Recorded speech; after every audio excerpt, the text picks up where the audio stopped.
আপুনি কেতিয়া ভাবিছেনে কোনোবাই মৰুভূমিৰ দৰে শুকান ঠাইত বৰফৰ পাহাৰ সাজি হাজাৰ হাজাৰ মানুহৰ জীৱন সলনি কৰি দিব পাৰে?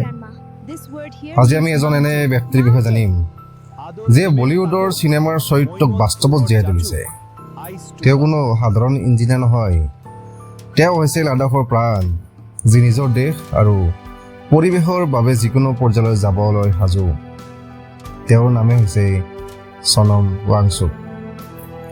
1966 চনৰ 1 ছেপ্টেম্বৰত লাডাখৰ এটি সৰু গাঁও ওলেটুকপত জন্মগ্ৰহণ কৰিছিল। তেওঁৰ শৈশৱ আছিল অৰণ্যৰ লগত মিতালি কৰি কটা জীৱন। আচৰিত কথাটো হ'ল তেওঁ 9 বছৰ বয়স হোৱালৈকে স্কুলৰ মুখ দেখা নাছিল, কিন্তু প্ৰকৃতিয়ে আছিল তেওঁৰ আটাইতকৈ ডাঙৰ শিক্ষক। পিছলৈ তেওঁ শ্ৰীনগৰৰ পৰা মেট্ৰিক পাছ কৰে আৰু দিল্লীৰ NITত মেকানিকেল ইঞ্জিনিয়াৰিং পঢ়িবলৈ যায়।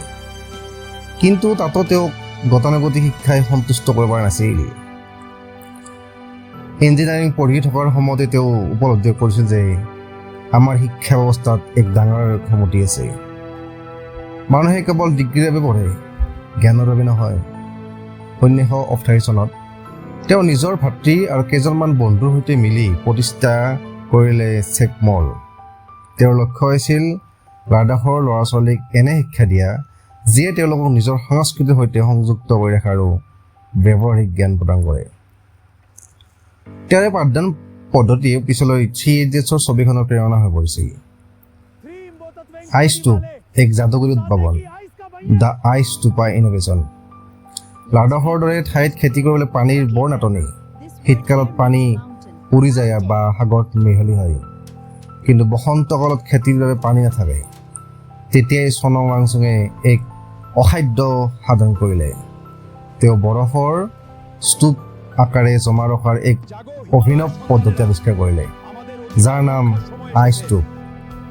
এই স্তূপবোৰে গ্ৰীষ্মকালত লাহে লাহে গলি পানী যোগান ধৰে, যিয়ে হাজাৰ হাজাৰ কৃষকৰ জীৱন সলনি কৰি দিলে।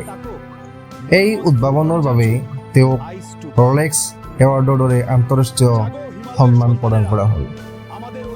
এজন প্ৰকৃত দেশপ্ৰেমিক সোনম ৱাংচুক কেৱল বিজ্ঞানগাৰত আবদ্ধ থকা মানুহ নহয়। তেওঁ যেতিয়াই লাডাখৰ পৰিৱেশ বা মানুহৰ অধিকাৰৰ প্ৰশ্ন আহিছে, তেওঁ আগবাঢ়ি আহিছে। চীনৰ সামগ্ৰী বৰ্জন কৰা হওক বা লাডাখক সুৰক্ষা দিবলৈ চৰকাৰক দাবী জনোৱা হওক, তেওঁ সদায় এক নিৰ্ভীক কণ্ঠস্বৰ। তেওঁৰ জীৱন দৰ্শন এটাই, চিম্পল লিভিং হাই থিংকিং। সোনম ৱাংচুকৰ জীৱনৰ পৰা আমি এটা শিকো, জীৱনত কিবা ডাঙৰ কৰিবলৈ দামী ডিগ্ৰীৰ প্ৰয়োজন নাই। প্ৰয়োজন আছে কেৱল এখন শুদ্ধ মন আৰু সমস্যা সমাধান কৰাৰ সদিচ্ছাৰ। তেওঁৰ যাত্ৰা আমাৰ বাবে এক অনুপ্ৰেৰণা। আপুনি তেওঁৰ কোনটো ধৰণৰ কথা আগতে জানিছিল, তেওঁক তলত কমেণ্টত আমাক জনাব। লগতে